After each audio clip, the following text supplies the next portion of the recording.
الله من الشيطان الرجيم. بسم الله الرحمن الرحيم. الحمد لله بنعمته تتم الصالحات. الحمد لله بنعمة الإسلام. الحمد لله الذي أرسل علينا الرسول. الحمد لله الذي أنزل علينا خير الكتب. الحمد لله الذي جعلنا من خير أمة، وهي خير أمة محمد بن عبد الله صلى الله عليه وسلم.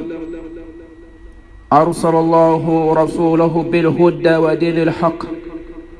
ليظهره على دين كله ولو كره المشركون.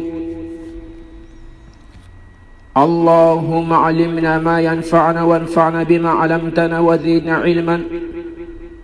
اللهم أرنا الحق حقا وارزقنا اتباعه. اللهم أرنا الباطل باطلا وارزقنا اجتنابه يا رب العالمين. السلام عليكم ورحمة الله وبركاته. أمبارين سلامو أمبي على تندو كلا بركة ما سامي كيلين فلانا تالا جنيون تالا كوفون تالا أمبي على تندو نسلام ينمي ambe alantando ka barika da miye kitabu la son hermachi amma ambe alantando ka barika da miye chiden na son hermachi amma ambe alantando ka barika da miye soromanto na son hermala ambe alantando ka barika da manto na son herma o joni o le Muhammad bin Abdullah sallallahu alaihi wasallam o kamantoi ambaren salamo ala kote Qur'ana kono ko ay ciidewun ciina ka dinay ko kay kanda sray kana dinani dankene mani ciey ka ciey irada maduna ka bangeli ke siga siga makala kana dine bela jeni wala yani ko halni ayasro ko franga fo ya ko ante ala tando kala barkada wa munye an soro silamaya kene kan o ye fɛn min bɛ yen ni tɛ se ka ala waleɲuman dɔn o la. An baden silamɛw, nin ye dusukasi kɛnɛ dɔ ye. Laɲini fɛn min ye anw ye cɛba nin ka manton de. An b'a ɲinale ala de fɛ. Komi a yɛrɛ ko ten inna allaha wa malaikatahu yusalluna ala nabi. Ya ayyuha alladhina amanu sallu alayhi wa sallim tasliman kathira. اللهم صل على سيدنا محمد وعلى آل محمد كما صليت على إبراهيم وعلى آل إبراهيم وبارك على محمد وعلى آل محمد كما باركت على إبراهيم وعلى آل إبراهيم في العالمين إنك حميد مجيد. alako aw mumini jɔn ko ala n'a ka mɛlɛkɛw bɛ sɔli kɛ cɛba nin kan ko u bɛ kisi ɲini ala fɛ u bɛ sɔli kɛ cɛba nin kan aw min ye mumini jɔn ye kan ka sɔli kɛ cɛba nin kan. Ya Rabbi, ala kan sabati cɛba nin ka dinɛ tiɲɛ kan, ala ka dinɛ nin nata kan. An baden silamɛw, kɛnɛ min don a dogolen tɛ diɲɛ kɔnɔ bi, walakin an bɛ fɛn dɔ fɔ. An ka laɲini tɛ masa dɔgɔya ye, an ka laɲini tɛ mɔgɔ dɔgɔya ye. Mais ala ko Qur'ana kɔnɔ fi suratul Dhariyat, wa ma khalaqtul jinna wal insa illa liya'budun. ma jinɛ ni adamaden da fosi kama fo k'ale ala bato. N baden silamɛw, i kɛra adamaden sugu sugu ye n'i dankun dɔn dugukolo kan, n'i b'i ka baaraw kɛ i ka baara kɛ, n'i mako tɛ lahara ni yɔrɔ la, i cɛsiri ala ko kɛbagaw i fana k'o danbe sigi i k'i yɛrɛ cogo dɔn. N'i ma ala ko kɛ n'i y'a kɛ i b'a kili yɛrɛ de, n'i yɛrɛ do fana t'a kɛla i b'a kili yɛrɛ de. N baden silamɛw, mi kuma dogolen bɛ tɛ bi diɲɛ bi tile nin kɔnɔ anw caman tulo b'a mankanw na k'a sabu kɛ mun ye an baden silamɛw anw ka maramasa dɔw diɲɛ maramasaw dɔw k'olu ta sela ko fɔ ka taa se ciden taliya tɔgɔ ma ka anw ka dinɛ nin sabote. Ale ɲinɛnen don adamaden i nana mɔgɔw bolo ebe taga mɔgɔw bolo an ka siran Ala ɲɛ. Silamɛw an tɛ jigi cɛ ni kelen na dɛ. Anw k'an yɛrɛ silamɛw ma filɛ anw bɛ cogo di silamɛya nin na. Sabula mun bɛ n'o tɛ silamɛ ye o b'i profiter silamɛ nafigiw la ka diinɛ nin yɛrɛ kɛlɛ. O kama an bɛ segin kuma nin kan waati bɛɛ lajɛlen na ko falyahdhara alladhina yukhalifuna an amri an tusibahum fitna aw yusibahum adhabun alim. Mɔgɔ k'i yɛrɛ kɔlɔsi mun bɛ ka Ala ka diinɛ kiti kɔla fɔ. N'a tola ka Ala ka diinɛ kiti kɔla fɔ fitna bɛ jigin anw kan. Silamɛw tɛ k'i kilen diinɛ ko nin na bi. Silamɛw la sɔn hɛrɛma ban ko bɛ bi bida la an b'u préférer ka ɲinɛ diinɛ tiɲɛ kɔ. Silamɛw ko k'u bɛ dɔn kɛ an yɛrɛ bɛ dɔ kɛ. Silamɛw y'a kɛ ko olu bɛ min kɛ an fana b'o ɲɔgɔn kɛ. E ma layika Ala ko nin na. Cɛba nin tun kɛla ɲɔgɔn de wa? Cɛba nin tun kɛla kulonkɛmɔgɔ de wa? Wallahi cɛba min ɲɔgɔnna tɛ ma da don kolo kan ɲɔgɔn tɛ na danna bilen. Ala yɛrɛ ko a ma innaka ala khuluqin azim. Ko e ye cɛ ye cɛ min bɛɛ n'a jogo ka bon. I jogo ka sanu. N baden silamɛw e sɔrɔla o ka manto na. Ne badenw e sɔrɔlen b'o ka manto na. Anw bɛ ka Ala ka diinɛ kiti kɔla fɔ. O le bɛ ka kɛ sababu ye fitinɛ bɛ ka jigin silamɛw kan dɛ. Sani ka jigin I biyɔrɔ la I bɛ jigin talonyɔrɔ la fɔlɔ. Bi silamɛw la sɔn hɛrɛma bɛ cogo di? An k'an yɛrɛ kɔntɛ bɔ. K'a sɔrɔ ko cɛba nin kɛla anw ye jɔn ye? لقد كان لكم في رسول الله أسوة حسنة لمن كان يرجو الله واليوم الآخر وذكر الله كثيرا. بعد السلام ko cɛba min bɛ ni sɔrɔlu ka manto na ko kala e ye filɛli fɛn ɲuman ye ladegeli fɛn ɲuman ye e ma ko bɛ fɛn fɛn na diinɛ nin kɔnɔ sa k'i cɛsiri ka se ka baara kɛ na n'o ye dɛ. An bi silamɛw bɛ cogo di? Silamɛw de b'u ka jamana fɛrɛ bi. Silamɛw de bɛ bi ka nafolo minɛ k'a ka jamanadenw faga. Silamɛw de bɛ bi ka n balima silamɛw k'u ka dugukuturu jeni bi. Silama tɔgɔ le b'olu la. Selibagaw don o bɛ jɔnw ka baara la. Anw k'an yɛrɛ kɔntɛ bɔ nin bɛɛ lajɛlen na n balima silamɛw. Sabula an ye silamɛ ye da la. Wa ila hakika la an bɛ an ta fɛ ka baara kɛ ni diinɛ ni tiɲɛ ye. Sani an ka jigin an bi yɔrɔ la an ka jigin an talon yɔrɔ la fɔlɔ dɛ. Anw yɛrɛ ka diinɛ ko lahaliya bɛ cogo di? An y'a faamu cogo di?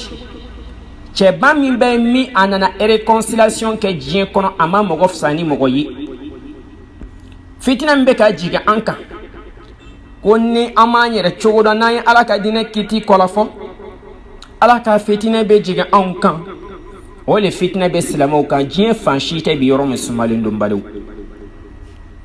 K'a sɔrɔ a ma mɛn o y'a fɔ olu yɛrɛ diɲɛ maramasa ninnu y'a fɔ ko silamɛ de mɔgɔ ye yani religion ye min jama ka ca ka tɛmɛ religion bɛɛ lajɛlen kan. N badenw anw fana bilama de anw ɲɔgɔnna fugari tɛ yen. An ka nin yɔrɔnin faamu. Ka da mun kama dɔ ko tan dɔ ko tan k'a sɔrɔ kuranaba nin dafalen don tɔ ma to kɔ. An bɛɛ k'an cɛsiri ko n'an ma an ye Ala ka kiti kɔlɔfɔ an k'an yɛrɛ cogo dɔn ka na Ala ka diinɛ kiti kɔlɔfɔ. N'an y'o kɔlɔfɔ ko fitina bɛ jigin an kan. Fitina min bɛ silamɛw kan bi n badenw karamɔgɔw aw ka kilenbaliya don. Aw mun bɛ ka wuli k'a bɛ ka taa mɔgɔw faga ninnu ka cidenw ye aw minnu ye aw hakili la k'a bɛ ka min kɛ ko Ala tɛ taa aw ɲini ka kunko la. Hakika la an ka ko nin kɛ ni hakili ye. Hakika la an bɛɛ ka siran Ala ɲɛ. Kuma dɔ la a bɛ silamɛya tɔgɔ tiɲɛ.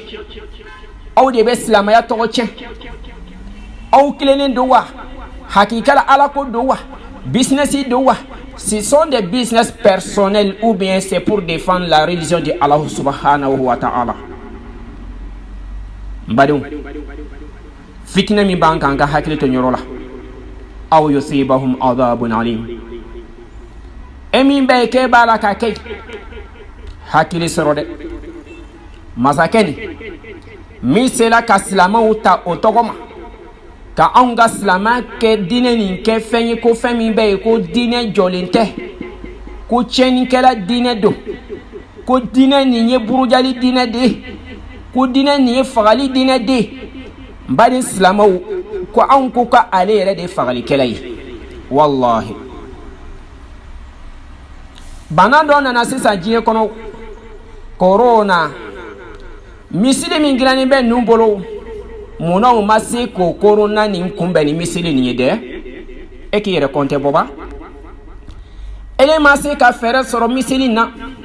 diɲɛ don o don ko mɔgɔ yirika nin bɛ ka sa e fɛ yen diɲɛ don o don ko nin bɛ ka se ka kɛ yen masakɛ an bɛɛ ka sira la ɲɛ an bali silamɛw ne bɛ k'a fɛ de e min ye silamɛ ye être fier avec ta religion o fɛn ye fɛn min bɛ yen ala ta y'a ka diinɛ nin hali n'a ma bɔ ka kuma ala ko kuranna kɔnɔ fi suratul hujurat 15e surat ko inna nahnu nazzalna dhikra wa inna lahu lahafidun ko nin diinɛ min filɛ nin ye ala bato cogo min filɛ nin ye kuranna min filɛ nin ye ko ale de y'a lajigin k'ale ala tagani baga fana de ale ye wallahi cɛ min bɔra k'anw ka cɛba nin mun y'a dɛsɛni k'a bila ale min fana tilala fana k'olu yani senkɔrɔma tintin fana k'o dɛmɛ na ni o ka cɛniya sira ye sabula kuma dɔ la a bɛna fɔ k'ale bɛ diinɛ dɔ la i bɛ diinɛ min fɔ k'e yɛrɛ b'o la e t'o diinɛ dɔn ka tɛmɛ silamɛ ɲɛnɛmaw kan sabula anw tɛ silamɛ ɲɛnɛma si tɛ sɔn k'i bɛ ciden dɔgɔya silamɛ ɲɛnɛma si tɛ sɔn k'i bɛ nabiyu dɔgɔya silamɛ ɲɛnɛma si tɛ sɔn k'i bɛ diinɛ dɔgɔya diinɛ min bɛ yen ni valeur b'a la kuma ana kɔrɔ don diinɛ min bɛ yen n'a yɛrɛ ko ne don ala fɛ yen anw ye silamɛw ye anw jɔlen don an yɛrɛ la an bɛ ɲɛbɔ kafiriw fɛ o de b'a to kafiriw bɛ tulonkɛ an na walan tarda anka yahudu wala nasara hatta tatabia millatahum yahudiyaw ni nasaraw tɛ jɛ ma ɲɛsi ma f'i ka tongoloko ka taabolo lanbaliw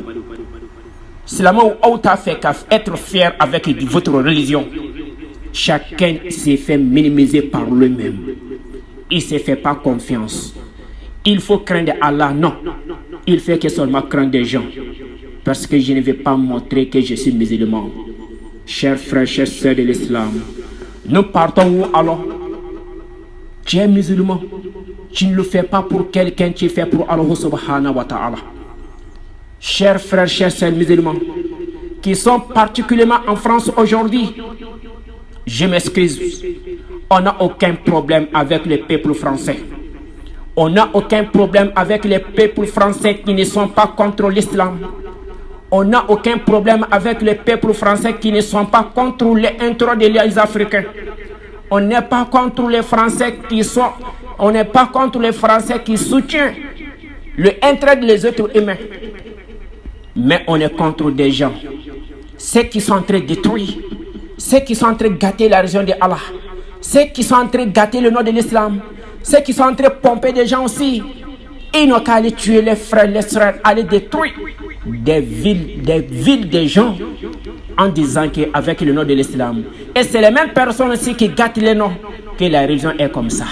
Qui sont les financiers de ce genre de personnes? Chers frères de l'islam. En cas de Yorofam. Et Mimbe Beke Francis de Koloka Slama. Amma côté la Eka Yafa Amma. Anga la unité Emin Koti Slama Ikana Joika Dinenina. Ibeka Dineninke ala de Jat Kakama. Ibeka Dineninke de Ikaseka ni Rosrola Haraduna. Être fier qui wasoni ka dine kini dogoni ka dine am makobe jona min ko mbaden islamo no lube passe ni islama nafiku doyi katanga dugu jeni katanga mogo faga obi profiter katanga jamana na vron sonya olu mogo kilim be islama nafiku la shu kabila auna o mogo kilim fana be kla kana ka anga dine ni fana dogoya mbaden islamo am makobolu de la anga se ka hakili sɔrɔ wallahi innaka maytun fa innahum maytun ala fo kira bani sallallahu alaihi wasallam ko cidemba ere be sa kafiri nunu filɛ u yɛrɛ fana bena sa madama ne tɛngatɔ dugukolo kan u yɛrɛ bena sa. Monsieur le président i nana mɔgɔw bolo lon dɔ fana seni fila bena ta k'e siri seni fila bena ta k'e siri ka taa i da dugukolo jukɔrɔnbaliw i ye wari min kɛ ɲɔgɔn kan nin ye i ye sanu min kɛ ɲɔgɔn kan nin ye i ye pétrole min kɛ ɲɔgɔn kan nin min fɛn fɛn bɛ kana kana nin wallahi n'a si tɛ taa ɲɔgɔn fɛ kaburu kɔnɔ. Ça sera seulement le nom. I denmisɛnnin tɔ n'i nana bila ni lahala t'i cɛsiri k'i ka sini ɲɛsigi ba sani ka diinɛ ni sabotew a ɲini mun ye silamaya di fɛn jumɛn ye silamaya ye an silamɛw an yɛrɛ kan ka jogo ɲuman yira nun na dɛ an ka jogo ɲuman yira la être fier avec votre religion respectez ko ciden ba nin kɛla anw ye exemplaire man ciden kɛla mɔgɔ ye mɔgɔ min bɛ n'a ma mɔgɔ fisa ni mɔgɔ ye ciden nana sɔrɔ mɔgɔw bɛ jɔnya la a ye jɔnya ban ciden nana sɔrɔ bɛ muso minɛ kolo ɲɛnɛma don dugu jukɔrɔ a ko ko dabila ciden nana ko an ka jobatuw dabila ciden nana k'an ka nin dabila a ka nin dabila mais nin juguyani min bɛ na nin ye wallahi a bɛɛmaw ka jugu kɔrɔ don o ma fosi bɔ diinɛ na ala ko inna nahanu nazzalna dhikra wa inna lahu lahafidun ko anw ye diinɛ nin najigi ko anw bɛ a lataga ala de b'a lataga ale de masa kelen pe nin ye an bɛ ka min fɔ e min y'anw ka diinɛ ni sabote e m'a mɛn ala ye cɛba nin cila ka na e ma wa ala ko kuranna kɔnɔ inni rasulullahi ilaykum jami'a alladhi lahu mulku samawati wal ard la ilaha illa huwa yuhyi wa yumit fa aminu billahi wa rasulih nabiyyul ummi alladhi yu'min billahi wa kalimatihi wattaba'uhu la'allakum tahtadun. Suratul Araf verset 158 septième sourate verset 158 ala ko di ko ne cɛ ye min cila ka taga aw bɛɛ lajɛlen ma adamaden bɛɛ lajɛlen a ma farafin fɔ a ma arabu ko fɔ a ma kurasi ko fɔ a ma américain ko fɔ a ma juif ko fɔ a ma chinois ko fɔ ko inni rasulullahi ilaykum jami'a ko ne de cila de ka taa aw bɛɛ lajɛlen ma sani k'a fɔ ko diinɛ nin ye tiɲɛnikɛ ye diinɛ ye sani k'a fɔ ko diinɛ nin ye mɔgɔw fagali diinɛ ye i k'a dɔn k'i ye cɛba nin yɛrɛ ka manton dɔ ye n'a y'i ja silamaya n'a y'i ja i kana silamaya wa i la silamɛw b'a don i kulo la ni zen na n'a y'i ja i ka silamaya n'a y'i ja i kana silamaya la religion n'est pas pour quelqu'un c'est Dieu qui est au contrôle. Il dit dans le 15e sourate, verset 9, celui qui est au contrôle et bien gardé, Allah ko ka ba ka dina ni gardé, Allah tani ala de bolo. Aslamo anga njogo lanya. Anga dina ni tasiri la. Cheban ko ka le chila kata da madem bela jenema. Ama mogobo mogolai. Akodi a jon ale chila kata mogo bela jenema. Jon ale chi kata mogo ma. Allah subhanahu wa ta'ala masa jumɛn sankolo marali masa baden silamɛw tumakolo marali masa tigi ta ye bato fɛn ta ye min kan ka bato fana kɛla ni ala kelen pe masa min ye ɲɛnɛmaya masa ye masa min ye saya masa ye ko fa aminu billahi wa rasulih a ka sɔn ala a ka lɛmɛni ala ani n'a ka cidenba ni ma dɛ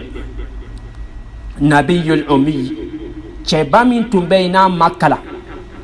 cɛ ma kalan dugukolo nin kaɲa min y'a kalan o de ye Jibirila ye alayhi salam ni ala ka yamaruya ye n baden silamɛw mɛ savant tɛ diɲɛ kɔnɔ min ka savaya sera cɛba nin ma cɛ min sera ka depuis dugukolo kan ku depuis an fadama an ka dancogo la halaw fo ka taa bila diɲɛ laban kow la o caman fɔla cɛ min ye mɛ ala ko a ma ko an ye dɔw f'i ye an ma bɛɛ f'i ye dɛ ciden min jiginna dugukolo kan an y'a dɔw f'i ye an ma bɛɛ f'i ye wa i la mɛ savantɛ ye min bɛ yen k'e ka espérance ka bon ka tɛmɛ Muhammad bin Abdullahi sallallahu alayhi wa sallam kan e fɛ nin k'e de ye jamana dɔ maramasa ye e fɛ nin ko se bɛ e ye e ka lɔnniya ye fitinin ye cɛba nin ta kɔrɔ a kafsa ko million milliard ke de ke kateme eka ala ka tubi kon madani bela jeni mambadu ame mi fo la cheban ko di ko ale mi makala mogo ma kalan du kulon kan ya fo na bola ala ka ji cheban tu mena akala akola sisan ale mi be na tu makala me ale menyana alama ani ala ka kuma kan jibra tumbe na min dama wattaba'uhu kwanga tunga kole anga tun cheba ni kombadun la'allakum tahtadun nanu ke tiere la ala ban nakanda nan kela cheba ni kuma kana bato bagay. Monsieur le Président, cet verset s'adresse à vous. Suratul Araf, 7e sourate, verset 58. C'est l'appel du prophète Mohammed sallallahu alayhi wa sallam, qu'il est votre messager. Il est votre messager. Si tu veux, il faut attendre. Si tu ne veux pas, tant pis pour vous. Mais nous allons t'avertir. Tu ne seras pas quelqu'un aussi qui n'a pas entendu la parole de Dieu avant de minimiser cette religion. Chacun a droit. Chacun a droit de faire sa religion d'après vous-même. Or, il y a le code de laïcité. Laïcité, Djonga Kmadou. Alaka Sharia Dowa. Nga audio kire kobla. Jamana oube 95%, 98%. Silamaya Kmatisi Kakebli. Ko laïcité. Silamaya Kmatisi Kakebli. Et ni nanen donwa. Combien était Silamaye? Bien vrai qu'il était Silamaye. Mais laïcité ni. Ça veut dire quoi? Et mon mibe qui est nyemoy. Et mon mibe ko mon million yirika be ka jamana kono ko l'islamay. Ite hakili soroba. Nyenye mo so jumen. Ni hakili na so jumen. Ni aya soroko shitana mogote. Ala ka hakil madani mbela jenema. Ambe kamin fo islamawi. Chebani ko akodi ko farafimi mafsani arabuye. Arabu mafsani farafini. Bema mafsani fimayi. Joni mafsa kateme fimankan. Shi mafsa kateme shikan. Ako inna akramakum indallahi atqakum. Ala kote Qur'ana kono ka wula mogo ba join ala fay mi besran ala nye. Donc monsieur le président, emi kote ko tu embe ka adamadu togo tienbi. Emi mbe ka baloni sonyal fe onyebi. Emi bi ki ka jamana joni namara ko yebi. Ire ba don. Abe an ka fe onyidi. Silama jamana ika soro mila bi à 90% a bebe na kabo silama jamana wula a shite halalai a be binga nangolowi ire bado ina alache. Donc en bas de silama en sawananga dine être fier avec la religion yekuma jugu mboy dakono insha Allah masako ale ya ka dine na jingale ba la taka. Mais on ba ka goyanya ngira kandama kasini alaye amba nyine ala fe ala ka hakilman di ima ni ala yere ba do ko hakilman di ma ko o ta solution i ka ko kanga chenye mi ma ala ko chen onyema o ya an ka dama kasi ambi do de ki folo na soro anga here e yere le ka here bo de la ala ka tubi ko mandi ani bela jenema wa ila ni asoro ko yere do ta solution fiu fembina ni ka haraki srai ala ko dima ante tamaki wala ala ko inna nahnu nazzalna dhikra wa inna lahu lahafizun ala ka dinen najigi ko ale de bala taka. Donc i ka do i ka se ka hakili sro ko cheban chila kata ema ere a chebani ka manton do i ka nay jay ka tubi nay jay kana tubi de i ka se ka hakili sro. Donc ka yiri la ni aya sura bi disi bisi ke de chegere ka manton de nous de Nabi Isa alayhi salam hakil soro silama on est une religion de la paix, une religion qui veut rassembler tout le monde, égalité, chacun a son droit. Nous croyons Isa alayhi salam, nous croyons Moussa alayhi salam, nous croyons tous les messagers, tous les prophètes que Dieu les a envoyés sur cette terre. Parce que chaque communauté, Dieu les a envoyé un messager pour venir les guider, pour venir les montrer le chemin de Allah subhanahu wa ta'ala. Anga se ka hakili so وكما ألكم وإذ أخذنا من نبيين ميثاقهم ومنك ومن نوح وإبراهيم وموسى وعيسى بن مريم وأخذنا منهم ميثاقا غليظا سورة الأحزاب verset 7 33e sourate نيتو ماشين يراتو أنا كافاني من ديما نبي مغم تمنى إني فني يبكو لوكا تشيتا إيه من دير إما إبه كامونكا تشيتا ودوي نبي لا نوحي نبي لا نوح من يشيرين فولي دوكولوكا أنفا داما تمنين كوفي يعني وكوفي نبي لا إبراهيم موسى عيسى يعني كافوكو تشيباني محمد بن عبد الله صلى الله عليه وسلم نبي مغم فولا كما يريكا مفولا يعني تي مغبام فولا جيكونو نيون توكو فولاي اولو لافسا مانشي او مغو بالوروني او فلو نوح عليه السلام ابراهيم موسى عيسى موبلا فسا مانشي جوين ودي محمد بن عبد الله صلى الله عليه وسلم لانه هو اخر الانبياء وامام الرسل لما مغولا باندو شيدون يمغدو بعد اسلامو تشيبان بين اسي كاتا سونا دولي كي لا حرادونا اسرولا نكا مانتونا être fier ika sawani ka dinai ika hakili soro sambadun ala be kan fiye qur'ana kono donc ni dalwali chilem nabiyum ko fola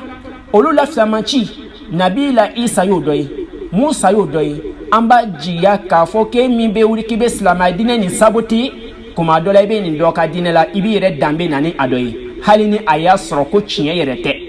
halini aya soro ke ta pratique halini aya soro ke te isa ka dinai re pratique halini aya soroke te Musa ka dine pratiquer mais ibi yere dambe nani ndoy d'après eux-mêmes donc en islamo kirabani ka dine famia bako en sona Musa yichidini en sona Isa yichidini en sona chidin bela jenema ante dof sa ndoy ante dof sa ndoy chogodi ante mogoshi doya ni bela jeni chidin bawo ye de min bola ala subhanahu wa ta'ala yorna ala be ko defo min jira Muhammad sallallahu alaihi wasallam akadine la sechugo oni nuhu ni ibrahima ni musa isa ku bela jeni kilinyi ala be ko fany qur'ana kono ya donc anta de qur'ana kono 33e surat verset 7 akoma fana shar'a lakum min ad-din ma wasa bihi nuhan walladhina awhayna ilayka wama wasayna bihi ibrahima wa musa wa isa an aqimu ad-din wa la tafarraqu fi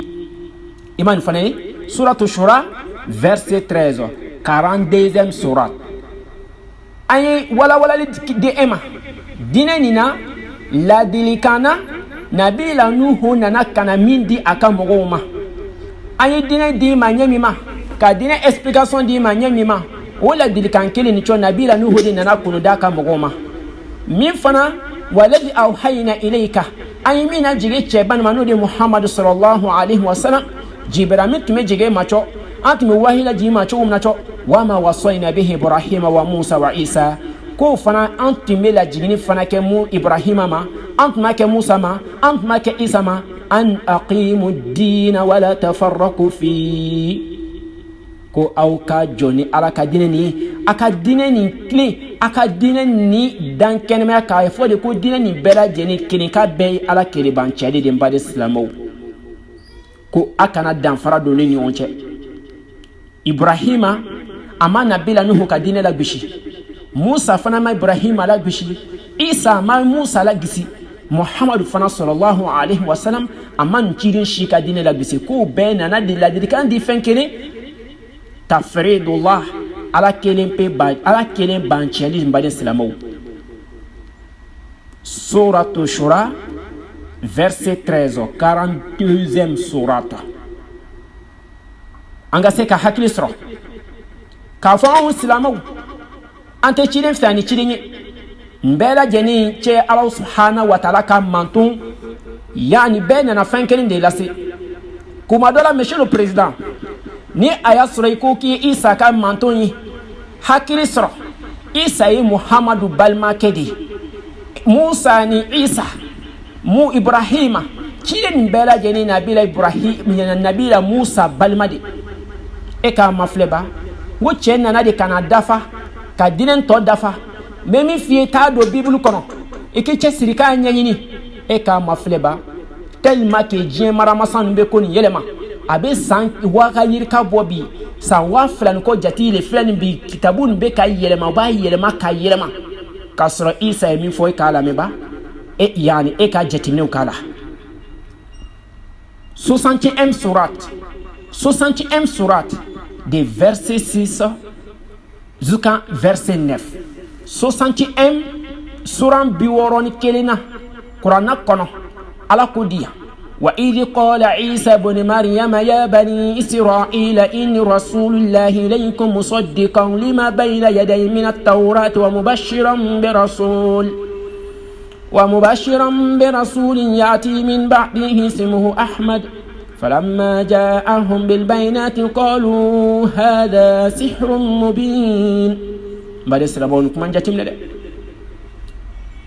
واتي منكم نبي عيسى من مريم دين ako bani israel ko mako ya abani israel ko israeliyen amma foko a français de amma foko au américain de amma foko au fangere moko de amma foko africain de ala ko amani ko ya bani israila ko isa fo ko e bani israel au bani israel ko an kan yoroni famde ko inni rasulillahi ilaykum ni ala ka chidin kataka au ma مصدقا لما بين يدي من التوراة ومبشرا برسول يأتي من بعد اسمه أحمد أكافين تيانتي يامين بني تيغا كونو نيه كابو التوراة كونو إنجولي جينا علي ديما إنجولي نانا موني كما كالتوراة توف فساري نبي عيسى عليه السلام يعني وكو تيانتي يا كالتوراة مفران تنجينا نبي موسى ما كنو كما تو تيانتي يا ko bani sarakaw ka son ale ka ni kuma ma Musa yi mankutu mi fo ale nana ni kono kuma to dafa ko to tiɲɛtiya wa mubashiran ka kila ko lani zojade ko masira ko lani zojani kibara dumabai bi rasulin ya'ti min ba'di ismuhu ahmad chidem bami nato ale kofe no to de ko ahmad falamma ja'ahum bil bayinati qalu hadha sihrun mubin wati mina cheba nana sambayu okoni mi fele ni chonye korotitigi e mai krabani wala de ko korotitiwa no nana anka cheba ni wole bi ko oluye chenkela dinaye ote bana no ni ala kuma kan ni korona kono ka fo ayi bani siraka ko krabani korotitigi ko debeli tigidu ama sorola mu fe mbe detaye di ma beni aya soro imade ka me na soro ya me hakila jigindo sabla ala ko fa ina li dhikra tanfa'u lil mu'minin ko hakila jimbe mu'minina fa bade islamaw ni yoroni kuma ka ganade afala wati mina ko ni chirim bambe na ne ko fe ko to ko ahmad ni isa kuma kan ya be ka mina se bani israila kauma je mara masawi ni yele made ka isa ke je be ka chirin wallahi atu ka kitabu ko isa ko toute l'humanité mais suratul a'raf 7e verset 158e, il y a 7e surat 158e, le prophète Mohammed sallallahu alayhi wa sallam, Dieu l'a recommandé de lancer le message à toute l'humanité, le djinn et les personnes, de toute l'humain. Mais Jésus-Christ, d'après eux-mêmes, Isa alayhi salam, il était uniquement spécial pour les enfants d'Israël. Akodi wati mina ninkela onana musoro ka fo yambadum isa ka problème muhammadu nalen kofe aye lolani soja nani niye ko cheba mbe nan kofe ko to de ko ahmad o kuma kan ni nasi sambadum ika do munkela yani nabila isa ali bani israila kai nabila musa ali bani israila kai nabila ibrahima jufu fanado nabila yaqub jufu fanado nabila ishaqa jufu fanado yusuf ana balmaw num bela jene jatlen do israelion de bani islamaw ne ba feke hakila jigi femina bani islamaw dai ka dineni na ikake la haranya sigide kama alaw de fay qur'ana kono koni qur'ana ntuna jigi na kulu kama ko yaye ko kulu tumbena yere ala wula jiga adamadun kama adamadun ka sai ka hakil soro قل لو أنزلنا هذا القرآن على جبل لا رأيته خاشعا متصدعا من خشية الله subhanallah adamaden tɛ siran ala ɲɛ ba ko kuranaba nin ko n'a tuna jigina kulu kan kulu n'a ka bonyaba nin kulu n'a ka jɛɲaba nin kulu n'a ka sabatiba nin yɔrɔ kena ko sani kuru bɛ yɛrɛ lanbadenw ko sani kuru b'a la ka yɛrɛ a bɛ kasi la aliɲɛsiranya wara kojugu mɛ n ba adamadenni kunkolo la adamadenni mako t'a la bilen seni fila ka jugu dɛnbadenw wallahi adamadenni ka jugu adamadenni walimadɔnbali adamadenni t'a dankun dɔn k'a sɔrɔ ala ko wama khalaqtul jinna wal insa illa liya'budun i ka hakili sɔrɔ dɛ nin na nun bɛɛ lajɛlen na sisan kumakan ni nalen mankutu min fɔla n'o de ahmadu ye ahmad muhammad ko ni a nana ko o ka tugun a kɔ n baden silamɛw an ka jateminɛ dɔ kɛ dɛ o la nabila ibrahim alayhi salam ale ka muso filanan de ye nabila ismail alayhi salam ismail nabila ibrahima a ka baarakɛden ala ye yamara d'a ma k'a ko o furu k'o ka hɔrɔnya k'a bɔ baarakɛdenya la k'a furu o de den kɛla nabila ismail alayhi salam bani silamɛw bani isralakaw ala ye hɛrɛ min k'o ye ala tun b'a kɛ diɲɛ mɔgɔ si ye dɛ ala tun ye hɛrɛ k'o ye ka tɛmɛ olu yɛrɛ kɔni fɛ olu denmuso tun bɛ nabila ibrahima kun a mɛnna a ma den sɔrɔ o ka servant o de ala subhanahu wa ta'ala ɲamara di ciden banima ibrahim khalilullah ala terikɛ cɛman minɛna k'a bila tasuma kɔnɔ a y'a ka servanti kan hɔrɔnya ka o furu ko k'a ka furumuso ye o de den kɛra nabila ismail alayhi salam o tɛmɛnen kɔfɛ sisan badenw yani ismaila na ala subhanahu wa ta'ala ɲamara di ibrahima ma a ka taa ismail n'a ba bila fɔ makan dugukolo kan n baden silamɛw o kɛla waati min na o tola yen o tɛmɛnen kɔfɛ an ma ye waati dɔ la waati min na mɛlɛkɛw tun b'a fɛ ka na lutukaw halaki o tɛmɛna nabila ibrahima fɛ yen o taara sɔrɔ nabila ibrahima kɔrɔlen don muso yɛrɛ fana kɔrɔlen don a nana ka na nabila ibrahima kibaruya k'a fɔ ala ko k'a bɛ nin sɔn muso yɛrɛ yɛlɛla a ye nin kuma fɛrɛw mɛn dɔrɔn a yɛrɛla a ko di sisan ko ne kɔrɔlenba ne bɛna se ka den sɔrɔ cogo di n badenw ne bɛna se ka den sɔrɔ cogo di a dɛmɛja bana ala ko ale bɛ fɛn kɛ fɛn min ka di a ye ala y'o kibaruya min di nabila ibrahima ma musokɔrɔba ye den min sɔrɔ o den ne kɛra isihaka ye alayhi salam nabila isihaka o fana cɛ nin o ye ala ka cidenba ye nabi don o cɛba nin fana o fana den de nana kɛ nabila yaqubu alayhi salam yaqubu alayhi salam yaqubu den kɛla yusufu ye yusufu n'a kɔrɔw a n'a dɔgɔnin kelen olu bɛɛ lajɛlen fana bɔla nabila yaqubu la donc bani silamɛw olu la sisan o bɛɛ lajɛlen bɛ taa bɛnbakɛya sɔrɔ nabila ibrahima la ismail ale tola yani saudiya la n'o de mankan dugukolo kana ye mankutu dɔ dila an ka jateminɛw kɛ dɛ nin bɛɛ kɛla ka kɔn ni mankutu dili ɲɛ an ka hakili sɔrɔ yakubu ka ko yani ibrahim ka ko ɲɛ ismail ka ko ɲɛ yakubu den filanan n'o de isihaka ye olu fila ka ko ɲɛ bɛ ka fɔ nin ye nin bɛɛ y'a sɔrɔ isa ma sɔrɔ fɔlɔ ko nin juguya yɔrɔ bɛ yɔrɔ min ye mun b'o yɛrɛ danbe ko ye kerecɛn ye mɔgɔ b'o yɛrɛ danbe ko ye isa ka manton ye laɲini tɛ lagosili an mako bɛ réalité la an tɛ ban ciden na wallahi olu ye ala ka cɛbaw ye olu bɛ ɲɔgɔn fɛ balimaw don sinjiw don o nana de kala ala ka diinɛ tiɲɛtigiya e de m'a faamu e de bɛ tugu ni denw nɔfɛ wa i la sitana y'a masakɛ ka di e ma donc an tɛ diinɛ fɛn silamɛ n'i b'i yɛrɛ dɔn i b'i ka diinɛ dɔn i tɛ isa dɔgɔya i tɛ ciden si dɔgɔya dugukolo nin kan an ka hakili sɔrɔ donc n baden silamɛw waati min na nin kɛra sa yani mun nana kɛ nabila musa nabila yani ibrahima a tolo ɲɛma ale tolo ɲɛma denw jɛnsɛnna isihaka yakubu denw olu nana kana janfala bɛ yusufu ma fo yusufu nana kana yusufu fili kɔlɔn kɔnɔ yusufu bɔlen kɔfɛ o sɔrɔla ka feere nabila yusufu alayhi salam a y'a yɛrɛ sɔrɔ israel yani misira dugukolo kan nabila yusufu kɛlen k'a yɛrɛ sɔrɔ misira dugukolo kan yani o y'a dama histoire janba ye o nabila yusufu waati nana se a balimaw nana b'a fɛ a ye ɲamara d'o ma k'a fɔ ko a ye na ni n fa ye n'o de ye yakubu alayhi salam numbe ala ka cidi yakubu ya ala ka cidi nabiyidu musa yani yusuf ala ka cidi no nabiyidu bani islamaw odola abalima nu sisan anana ulna bakat na nyamara di uluma ala nyamara dama ka fo ifalana donc o kɛra sababu ye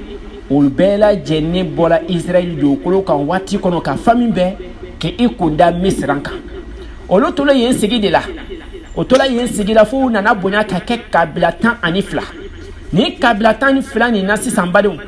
Musa nana sɔrɔ kɔnɔ lagɛlikɛlaw turabudalaw lɔnnikɛbagaw sitana lɔnnikɛbagaw ci fɔla Firawuna ko Firawuna ko dɔ bɛ na wolo cɔ ko bɛ ni i ka fanga tiɲɛ nabila Musa sɔrɔla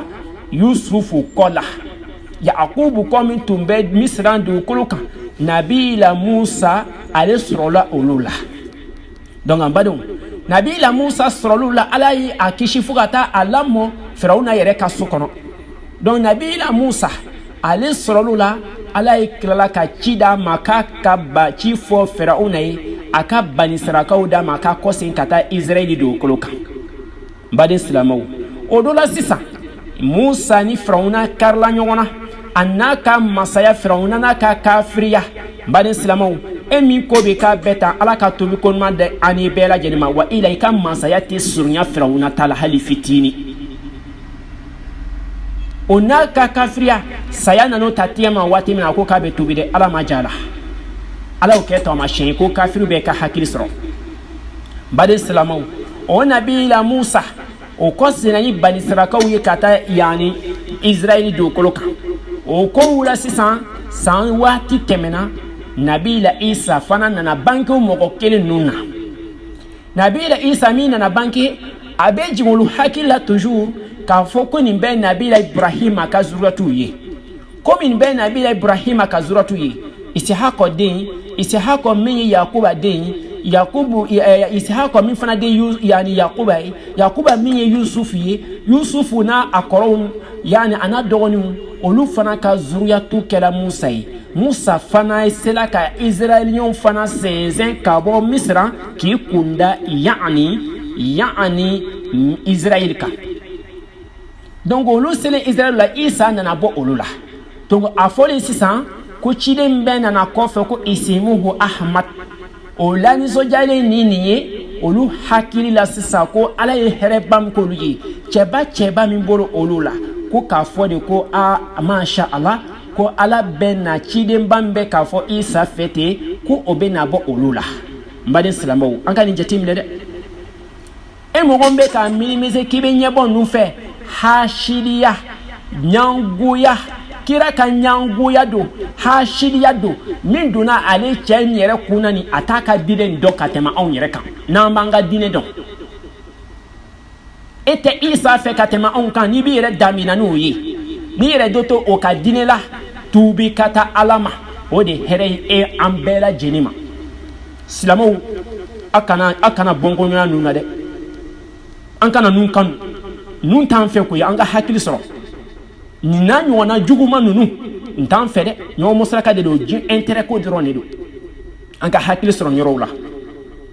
donc kumakan nin dili o hakili la k'a bɛna bɔ bani israilakaw la a ma bɔ bani israilakaw la komi a ma bɔ bani israilakaw la sisan Ismailu min sɔrɔla yani Saudiya la Muhammad bin Abdullahi sallallahu alaihi wa sallam mankutu dɔ nana fɔli ye ciw fɔlɔ ye k'a fɔ k'a bɛ sɔrɔ yɔrɔ la yɔrɔ min bɛ yen ni tamaru ka ca yɔrɔ la nin kɛla sababu ye yahudiyaw caman bolila ka taa i sigi Madina nin kɛla sababu ye yahudiyaw caman taara i sigi Tɔyifa nin kɛla sababu ye yahudiyaw caman taara i sigi yani Uhud yɔrɔ ninnu na dan baden silamɛw sabula a tun b'olu hakili la de komi a fɔra k'a bɛna sɔrɔ tamaru bɛ sɔrɔ yɔrɔ min na mankutu min fɔra cɔ o bɛ taali si ye ko a bɛna bɔ olu la mais a bɛɛ lajɛlen zuriyatu kelen nin ye a bɛɛ siya kelen nin ye i k'a dɔn o la sisan tuma min na o nana kɛ nabila Musa tɛmɛna Isa ye kibaruya lase olu ma o kɛra waati min na cidenba nana sɔrɔ a bɔra Ismail ka zuriyatu la donc olu ye miiri mun de ma sisan donc k'a fɔ nabila Isa min fɔ ko a bɛna kɛ cɛba bɛ nana ko ciden de don ko ni a nana ko bɛɛ ka tugu a kɔ o sawala nana kuma ye wa ila bɛɛ sigilen don k'a kɔnɔ a ka sɔrɔ olu dɔ ye i n'a fɔ Isa nana ɲɛ ma i n'a fɔ Musa Yakubu Yusufu n'u nana ɲɛ min ma n baden silamɛw tumana min na cɛba ni sɔrɔ Ismaili ka zuruya tu la qalu hada sihrun mubin n tɛ tiɲɛ fiyewu nin ye kɔrɔtɛtigi de i ye juguya yɔrɔ ya fadenya hasidiya bɛnsɛnkɔniya ɲangoya kun t'a la ala ye fisamancan di min ma e ko k'o tɛ anw ka diɲɛ maramasaw ye nin bi yɛlɛma bi k'o daturu mɔgɔw la nin tiɲɛ tɛ fɔ mais ala ye nin walawalali di cɛba nin ma kuranna kɔnɔ taa don suratu sɔfi kɔnɔ verset 6 e kɛ taa don kɔnɔ bani i bɛna fɛn dɔ faamuya ye 60e surat verset 6 e kɛ taa don kɔnɔ donc n baden silamɛw o juguya nin kama cɛba nin nana min kɛ o ma sɔn dɛ comme ala ko ومن أظلم ممن افترى على الله كذبا وهو يدعى إلى الإسلام والله لا يهدي القوم الظالمين ye mɔgɔ ba ɲini k'i bɛ ala ka diinɛ nin kɔ faga ni nkalontigiw ye ka nkalon tigɛ k'a da ala ka diinɛ nin na i ka hakili sɔrɔ dɛ mɔgɔ min bɛ ka diinɛ nin lase ko k'e bɛ nkalon ta k'a da olu la ka ala ka silamɛya diinɛ nin ka nkalon da o cidenba ninnu na a lasebagaw la hakili sɔrɔ dɛ ala ko wallahu la yahdi alqawma adh-dhalimin ko tɔɲɛlikɛbagaw ale t'olu la kanda sɛda ka dɔgɔ buru fiyɛla namuruzuju tɛmɛna olu ye diɲɛ fɛn bɛɛ kɛ ka étage baw jɔ ko fo bɛ ala faga a ye marifa ci sankolo la ala ye jeliw lajigi a ye marifa ci sankolo la ala ye jeli lajigi a ko k'a ye ala faga o ye diɲɛ fɛn bɛɛ kɛ e n'i ka senkoloyani e ta tɛ fosi o ta la mais soso nana de kana don nun na ibilisa nana kana masque ka don ma o laban o kunkolo tigɛla de ko ni kunkolo tigɛla ko soso min bɛna bɔ adamaden kunkolo tigɛlen ka bɔ kan dɔ la a bɛ se ka ɲɛ bilen wa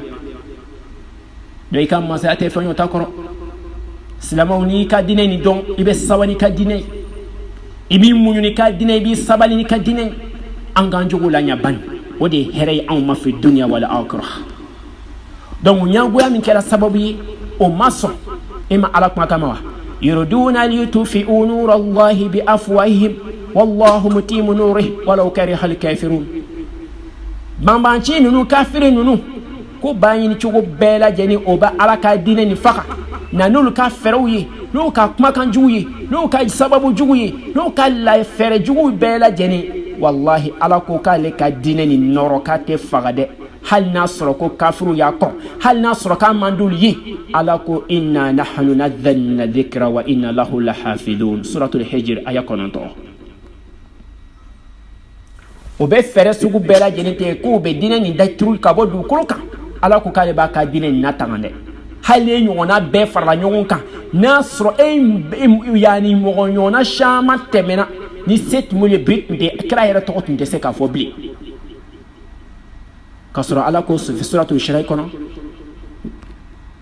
wa rafa'na laka zikrak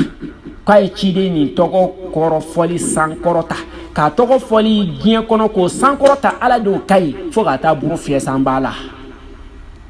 sɛ da ka dɔgɔ buru fiyɛ la dɛ hakili sɔrɔ n badenw n'i b'i yɛrɛ danbe na ni o ka diinɛ ye e ko k'i b'i danbe ni min ka diinɛ o ye anw balima ye e b'i danbe ni min ka diinɛ o ye kiraba nin balima ye e b'i danbe ni min ka diinɛ ye o ye cidaba nin ka yan ani jɛɲɔgɔn ye olu bɛ ka ɲɔgɔn ka kumakan dafa de a y'o modifié k'o k'aw sago ye k'i bɛna ala ka diinɛ nin kɛlɛ k'a sɔrɔ e yɛrɛ dɔ tɛ diinɛ la an ka hakili sɔrɔ dɛ o kama ala ko huwa alladhi arsala rasulahu bilhuda wa dinil haqq liyuzhirahu ala dini kulli walau kariha almushrikun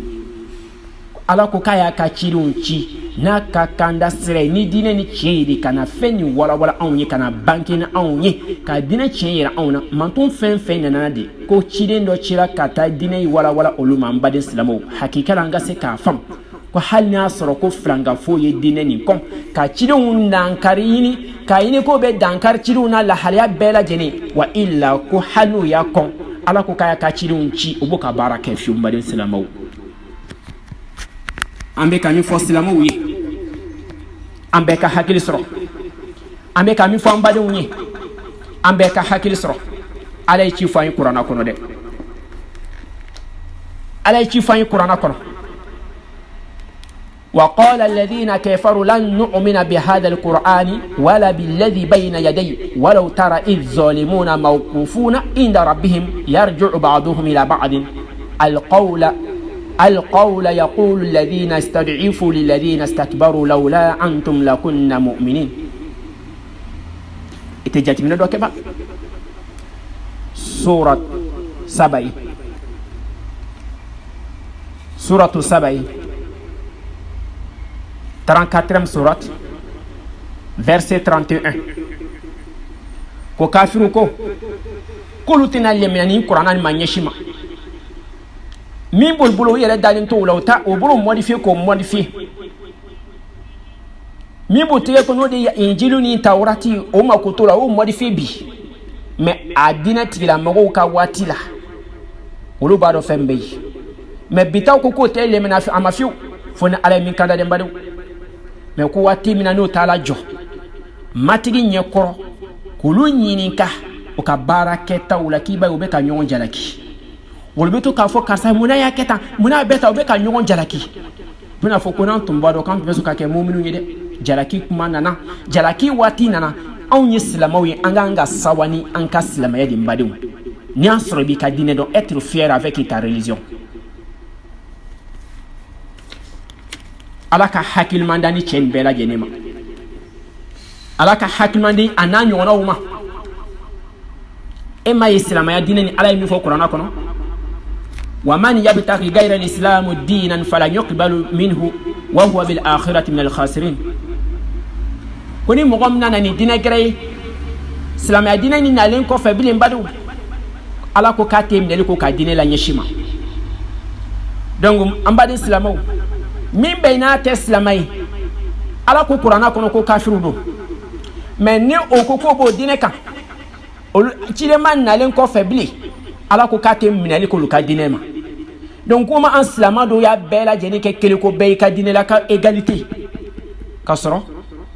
afala di qur'ana kono qul ya ayyuhal kafirun la a'budu ma ta'budun wala antum a'buduna ma a'bud wala ana a'budu ma abatum wala antum a'buduna ma a'bud lakum dinukum waliyadin.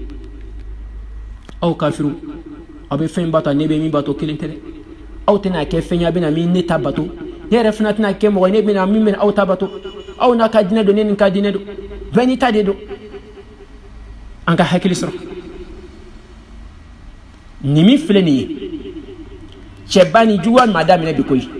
mais ala ko qur'ana kono ni mo nana ni dine gray ko ala te mineli ko la salama dine dalin ko fe ko alikama na ka beta ke mo bonele ni ala ko te qur'ana kono suratu ali imran aya bishekin aya loru 3e sourate verset 85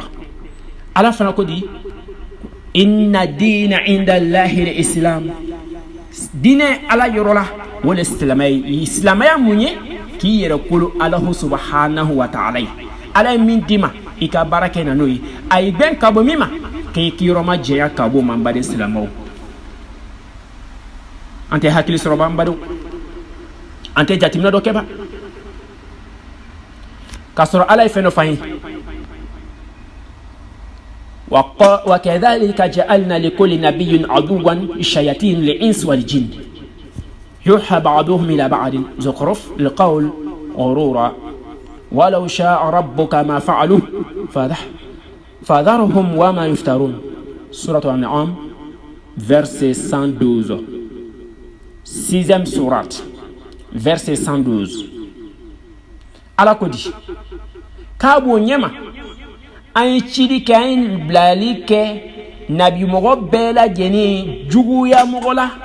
kabo shaytana la shayatinul ins wal jin iblisa ka zuru adamade shitanaw ania jina shitanaw ko olube nyogon kibaruya obeto ka nouvelle di nyogoma ka nyona décourager ka mo la décourager dinenina ka o saku ke ka kunu ka ferejugu bela jeni ala benika anyema bela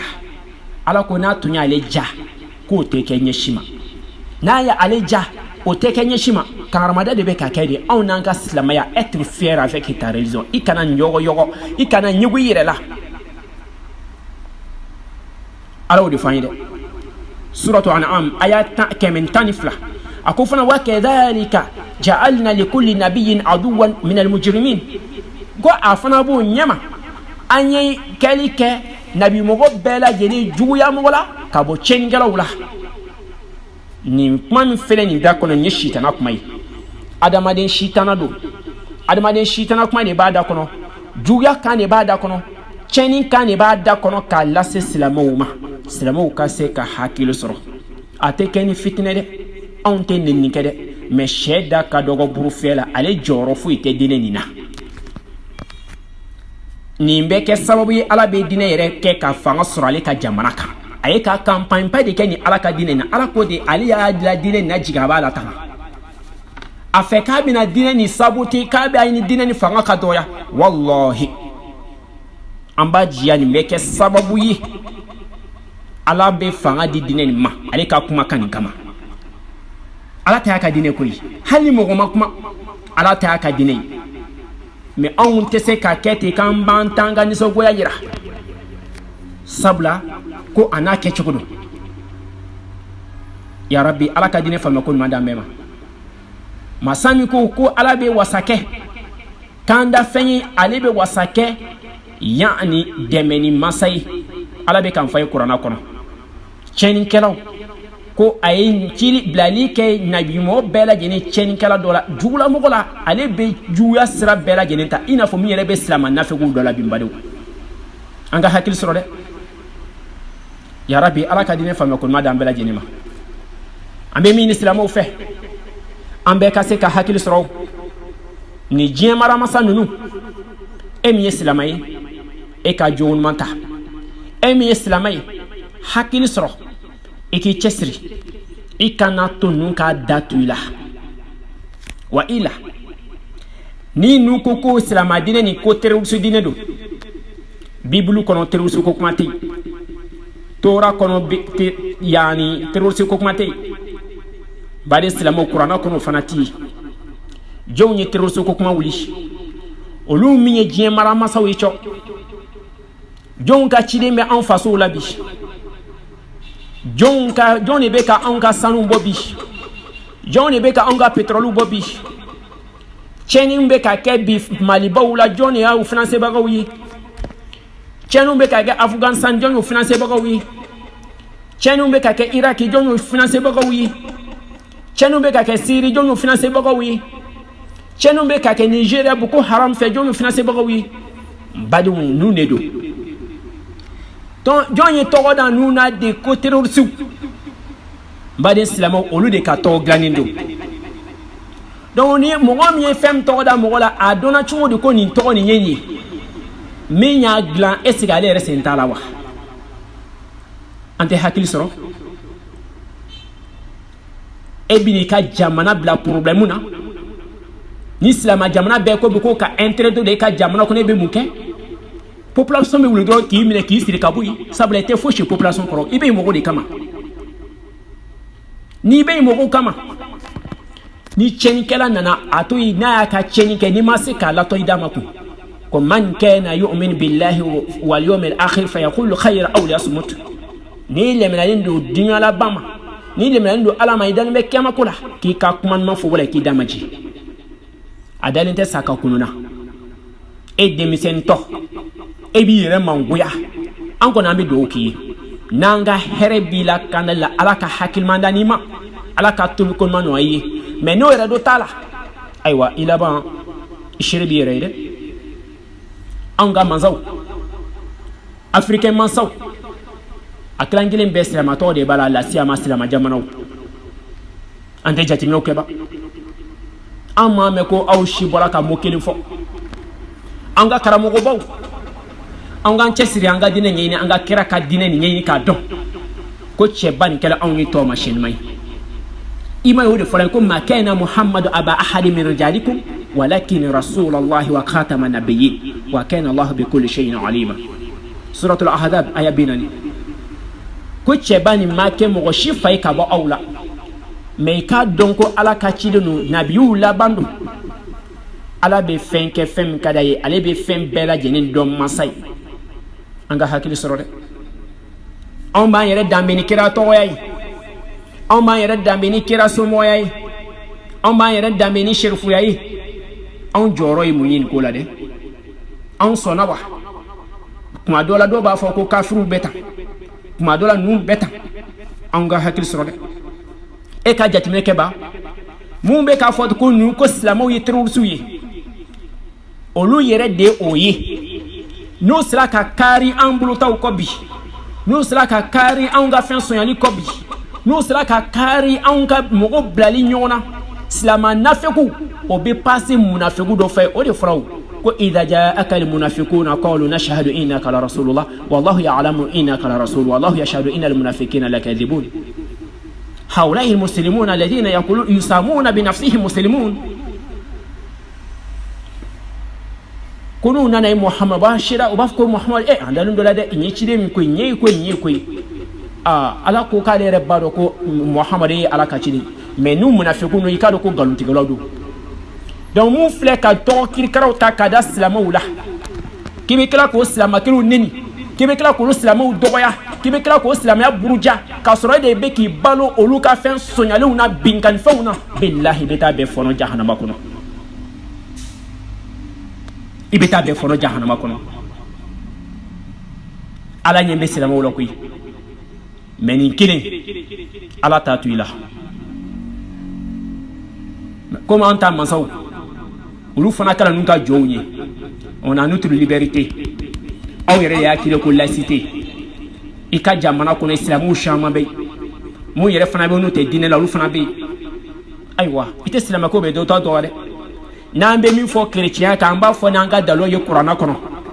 ni chrétien fana be mais ancien testament ni nouveau testament kon be de on ta te dine la gauche ko yi qur'ana kele pe kem mala ate yelama kuma de pas da fala ka jigi fin ma bola fin te farala ka ban nona yi oye ala kuma kan